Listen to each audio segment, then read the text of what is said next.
Coffee ಬೆಳೆ online ಏಲಂ ರದ್ದುಗೊಳಿಸಲು ಕೇಂದ್ರ ಹಣಕಾಸು ಸಚಿವೆ ನಿರ್ಮಲಾ ಸೀತಾರಾಮನ್ ಸೂಚನೆ. ಕಾಫಿ ಬೆಳೆಗಾರರಿಗೆ ಸಂಕಷ್ಟವಾಗಿದ್ದ ತಂದಿದ್ದ ಸರ್ಫೇಸಿ ಕಾಯ್ದೆ ಸಂಬಂಧ ಮಹತ್ವದ ಸೂಚನೆಯನ್ನು ಕೇಂದ್ರ ಸಚಿವೆ ನಿರ್ಮಲಾ ಸೀತಾರಾಮನ್ ಅಧಿಕಾರಿಗಳಿಗೆ ನೀಡಿದ್ದಾರೆ. ಕಾಫಿ ಬೆಳೆ ಸಾಲಗಾರರ ತೋಟವನ್ನು ಆನ್ಲೈನ್ ಹರಾಜು ನಿಲ್ಲಿಸುವಂತೆ ಕೇಂದ್ರ ಸಚಿವರು ಆದೇಶ ನೀಡಿದ್ದು, ಉಡುಪಿ ಚಿಕ್ಕಮಗಳೂರು ಸಂಸದ ಕೋಟಾ ಶ್ರೀನಿವಾಸ್ ಪೂಜಾರಿ ಅವರ ನೇತೃತ್ವದಲ್ಲಿ ಮಾಜಿ ಪ್ರಧಾನಿ ಎಚ್.ಡಿ. ದೇವೇಗೌಡರ ಸಮಕ್ಷಮ ಕೇಂದ್ರ ಹಣಕಾಸು ಸಚಿವೆ ನಿರ್ಮಲಾ ಸೀತಾರಾಮನ್ ರವರನ್ನು ಸಂಸತ್ತಿನಲ್ಲಿ ಭೇಟಿಯಾಗಿ ಕಾಫಿ ಬೆಳೆಗಾರರನ್ನು ಕಾಡುತ್ತಿರುವ ಸರ್ಫೇಸಿ ಕಾಯ್ದೆ ಬಗ್ಗೆ ವಿವರಿಸಿ ಕಾಫಿ ಬೆಳೆಗಾರರ ಸಮಸ್ಯೆಯನ್ನು ಸಚಿವರಿಗೆ ಮನವರಿಕೆ ಮಾಡಲಾಗಿತ್ತು. ನಿಯೋಗ ಕೇಂದ್ರ ಸಚಿವರಿಗೆ ಹೇಳಿದ್ದೇನು? ಸರ್ಫೇಸಿ ಕಾಯ್ದೆ ಬಗ್ಗೆ ವಿವರಿಸಿದ ನಿಯೋಗ, ಕಾಫಿ ಬೆಳೆಗಾರರ ಸಮಸ್ಯೆಯನ್ನು ಕೆಲ ಮಧ್ಯವರ್ತಿಗಳು ದುರುಪಯೋಗ ಪಡಿಸಿಕೊಂಡು ವಿದೇಶಗಳಲ್ಲಿ ಆನ್ಲೈನ್ ಮೂಲಕ ಖರೀದಿಸಿ ಬಡ ರೈತರ ಭೂಮಿಯನ್ನು ಕಬಳಿಸುತ್ತಿದ್ದಾರೆ. ಇದಕ್ಕೆ ಕೆಲವೆಡೆ ಬ್ಯಾಂಕ್ ಅಧಿಕಾರಿಗಳ ಸಹಮತವೂ ಇದೆ ಎಂಬ ದೂರುಗಳಿವೆ. ಕಾಫಿ ಬೆಳೆಗಾರರಲ್ಲಿ 90%ಕ್ಕೂ ಹೆಚ್ಚು ರೈತರು ಸಣ್ಣ ಹಿಡುವಳಿದಾರರಾಗಿದ್ದು, ಬಹುತೇಕ ಮಂದಿಗೆ ತಮ್ಮ ಭೂಮಿ ಸದರಿ ಕಾಯ್ದೆಯಿಂದ ಆನ್ಲೈನ್ ಮೂಲಕ ಹರಾಜಾಗುತ್ತಿರುವುದು ಅರಿವಿಗೆ ಬರುತ್ತಿಲ್ಲ. ಈ ಹಿನ್ನೆಲೆಯಲ್ಲಿ ಸರ್ಫೇಸಿ ಕಾಯ್ದೆಯನ್ನು ಸ್ಥಗಿತಗೊಳಿಸಬೇಕು ಮತ್ತು ಆನ್ಲೈನ್ ಮೂಲಕ ಕಾಫಿ ಬೆಳೆಗಳನ್ನು ಹರಾಜು ಹಾಕುವುದನ್ನು ತಡೆಗಟ್ಟಬೇಕೆಂದು ಮನವಿ ಮಾಡಿದರು. ಮಾಜಿ ಪ್ರಧಾನಮಂತ್ರಿಗಳಾದ ಶ್ರೀ ದೇವೇಗೌಡರ ಸಮಕ್ಷಮ ನಡೆದ ಚರ್ಚೆಯ ನಂತರ ಸಚಿವೆ ನಿರ್ಮಲಾ ಸೀತಾರಾಮನ್ ಬೇಡಿಕೆಯ ಬಗ್ಗೆ ಪರಿಶೀಲನೆ ಮಾಡುವುದಾಗಿ ಮತ್ತು ತುರ್ತಾಗಿ ಕಾಫಿ ಬೆಳೆ ಸಾಲಗಾರರ ತೋಟವನ್ನು ಆನ್ಲೈನ್ ಹರಾಜು ನಿಲ್ಲಿಸಲು ಆದೇಶ ನೀಡುವಂತೆ ಸಂಬಂಧಿತ ಅಧಿಕಾರಿಗಳಿಗೆ ಸೂಚನೆ ನೀಡಿದ್ದಾರೆ. ನಿಯೋಗದಲ್ಲಿ ಸಂಸದರಾದ ವಿಶ್ವೇಶ್ವರ ಹೆಗಡೆ ಕಾಗೆರೆ, ಡಾಕ್ಟರ್ ಮಂಜುನಾಥ್, ಮಲ್ಲೇಶ್ ಮುಂತಾದವರಿದ್ದರು. ತಮ್ಮ ನಿಯೋಗದ ಭೇಟಿ ಸಂದರ್ಭ ಉಪಸ್ಥಿತರಿದ್ದು ಮಾರ್ಗದರ್ಶನ ನೀಡಿದ ಮಾಜಿ ಪ್ರಧಾನಮಂತ್ರಿಗಳಾದ ದೇವೇಗೌಡರಿಗೆ ಸಂಸದ ಕೋಟಾ ಶ್ರೀನಿವಾಸ್ ಕೃತಜ್ಞತೆ ತಿಳಿಸಿದ್ದಾರೆ. ಕಾಫಿನಾಡ ಮಲೆನಾಡು ಭಾಗದಲ್ಲಿ ಪದೇ ಪದೇ ಕಿರು ವಿಮಾನ ಹಾರಾಟ, ಮಾಹಿತಿ ಇದ್ದರೂ ಸುಮ್ಮನಿದ್ದಾರಾ ಜನಪ್ರತಿನಿಧಿಗಳು, ಅಧಿಕಾರಿಗಳು?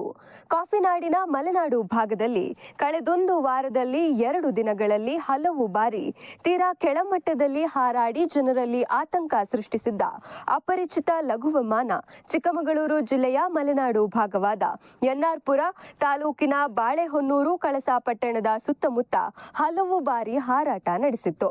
ಈ ಬಾರಿ ವಿಮಾನವು ತೀರಾ ಕೆಳಮಟ್ಟದಲ್ಲಿ ಹಾರಾಟ ನಡೆಸಿದ್ದು, ಅದರ ಕಿಟಕಿಗಳು ಕೂಡ ಜನರಿಗೆ ಸ್ಪಷ್ಟವಾಗಿ ಕಾಣಿಸುವಷ್ಟು ಸಮೀಪಕ್ಕೆ ಬಂದಿರುವುದು ಸ್ಥಳೀಯರನ್ನು ಆಶ್ಚರ್ಯ ಮತ್ತು ಚಿಂತೆಗೀಡು ಮಾಡಿತು. ಈ ವಿಮಾನವು ಯಾರಿಗೆ ಸೇರಿದ್ದು ಅಥವಾ ಯಾವ ಉದ್ದೇಶಕ್ಕಾಗಿ ಹಾರಾಟ ನಡೆಸುತ್ತಿದೆ ಎಂಬ ಬಗ್ಗೆ ಈವರೆಗೂ ಯಾರಿಗೂ ಯಾವುದೇ ಮಾಹಿತಿ ಇಲ್ಲ. ವಿಮಾನದ ಬಗ್ಗೆ ಜಿಲ್ಲಾಡಳಿತ, ಅರಣ್ಯ ಹಾಗೂ ಕಂದಾಯ ಇಲಾಖೆಗೂ ಯಾವುದೇ ಮಾಹಿತಿ ಇಲ್ಲ.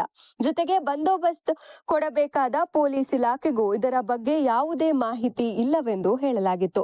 ಇನ್ನು ಜಿಲ್ಲೆಯಲ್ಲಿ ಸರ್ಕಾರದ ಯಾವುದೇ ಇಲಾಖೆಯ ವತಿಯಿಂದ ಯಾವುದೇ ಸರ್ವೆ ಕಾರ್ಯಗಳು ಕೂಡ ನಡೆಯುತ್ತಿಲ್ಲ ಎಂಬ ಸುದ್ದಿ ಕೇಳುತ್ತಲೇ ಸ್ಥಳೀಯರಲ್ಲಿ ಆತಂಕವೂ ಹೆಚ್ಚಾಗಿತ್ತು.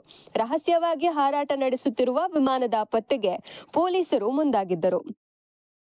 ಕೇವಲ 3-4 ದಿನಗಳ ಅಂತರದಲ್ಲಿ ಪದೇ ಪದೇ ಮಲೆನಾಡಿನಲ್ಲಿ ಕಾಣಿಸಿಕೊಂಡ ಈ ನಿಗೂಢ ಲಘು ವಿಮಾನ ಮೊದಲು ಭದ್ರಾ ನದಿ ತಟದಲ್ಲಿ ಹಾರಾಟ ನಡೆಸಿ ಮತ್ತೊಮ್ಮೆ ಅರಣ್ಯ ಪ್ರದೇಶಗಳ ಭಾಗದಲ್ಲಿ ಓಡಾಡಿತ್ತು.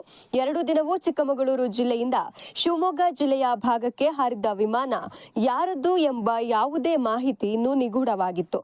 ಸದ್ಯ ಈ ನಿಗೂಢ ವಿಮಾನ ಮಾಹಿತಿ ಲಭಿಸಿದ್ದು ಜನರು ಸ್ವಲ್ಪ ನಿರಾಳರಾಗಿದ್ದಾರೆ. ಅಷ್ಟಕ್ಕೂ ಈ ವಿಮಾನ ಯಾಕೆ ಬಂತು? ಏನಿದರ ವಿಶೇಷತೆ? ವೈಜ್ಞಾನಿಕ ಉದ್ದೇಶಕ್ಕಾಗಿ ವಿಶೇಷವಾಗಿ ಭೂ ಸಮೀಕ್ಷೆಗಾಗಿ ಚಿಕ್ಕಮಗಳೂರಿನ ಮೇಲೆ ಸಣ್ಣ ವಿಮಾನ ಹಾರಾಟ ನಡೆಸಿದೆ ಎಂದು ಬಲ್ಲ ಮೂಲಗಳಿಂದ ತಿಳಿದು ಬಂದಿದೆ.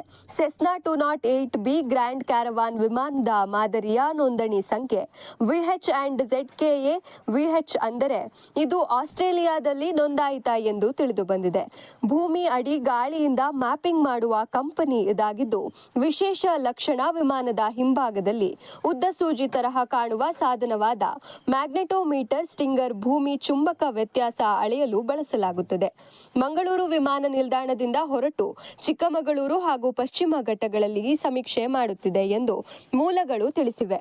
ಈ ಲಘು ವಿಮಾನ ಕಡಿಮೆ ಎತ್ತರದಲ್ಲಿ ಹಾರಲಿದ್ದು ಜಿಗ್ಜಾಗ್ ರೀತಿಯಲ್ಲಿ ಅದೇ ಪ್ರದೇಶದ ಮೇಲೆ ಮತ್ತೆ ಮತ್ತೆ ಹಾರುತ್ತದೆ.